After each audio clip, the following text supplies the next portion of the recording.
Good afternoon, ladies and gents. This is your 117 Flinders Street service running direct. Your 117 Flinders Street service running direct. Due to depart in about 10 seconds. As far as being a train driver, that it's an outside job, but it's an inside job, if that makes sense. So you're sort of, you're sheltered from the extreme, sort of weather environment, whether it's 40-degree days or whether it's, freezing cold. For the most part, you are by yourself.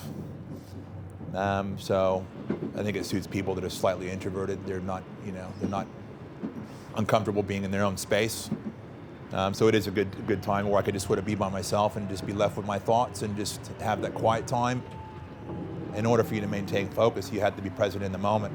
It's very easy by human nature just for your mind to wander.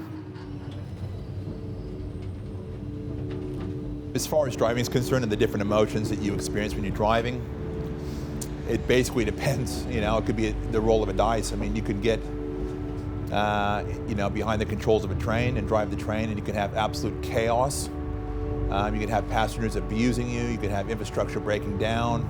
So at times it could be extremely stressful, purely based on the responsibilities that we have as drivers, because you could have 1,000+ people in your train that you are responsible for. There's nobody there to come and help you or to hold your hand and show you how to do things. So, I mean, you are in control of that train.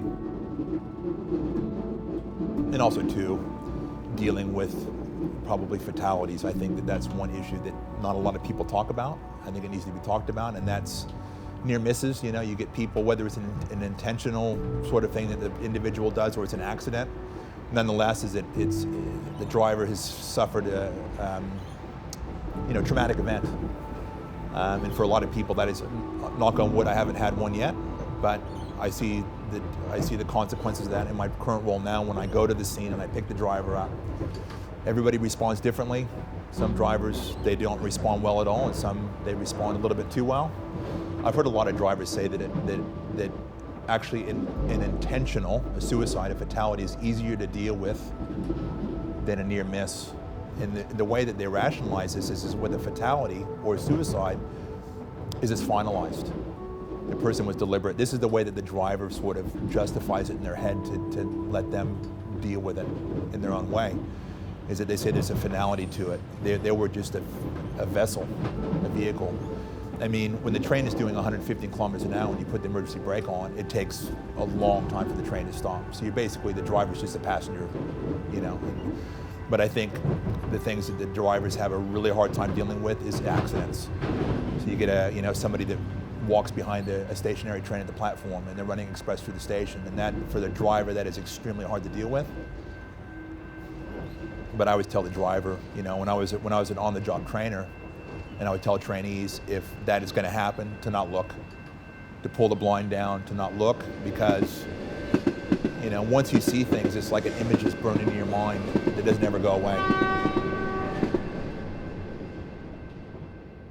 And it's just the randomness of life, is that some drivers have been driving 20, 30 years, they haven't had any, and some drivers have been driving 5 years and they've had 5. They'll have one, they think they're right to come back to work, they come back to work, they have another one, and then they'll come back to work for a long time. So it all depends on the individual, the circumstance. I think the average is probably one a week.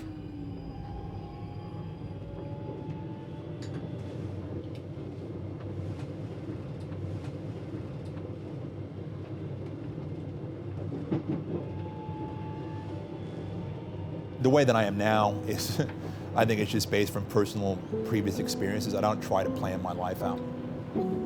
Because, it's like my wife says, oh, where do you see yourself 5 years from now? And I said, that's very audacious, because every time that I'm not anywhere where I thought I was going to be.